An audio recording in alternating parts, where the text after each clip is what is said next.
點解本來好親密嘅兄弟姊妹會慢慢變得疏遠？其實好多時都係一個原因。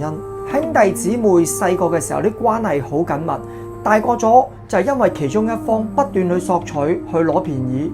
最心寒嘅係呢，佢明知道自己攞盡好處，佢仲要推父母出嚟呢做擋箭牌，將所有嘅責任推返俾對方。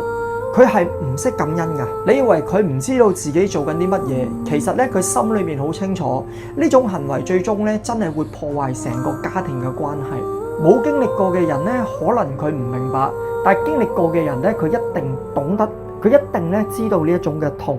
你嘅潛意識有冇提醒過你要遠離呢一類人？總有一日咧，佢會蠶食你。嗱，記得分享同留言，潛意識覺醒5個字。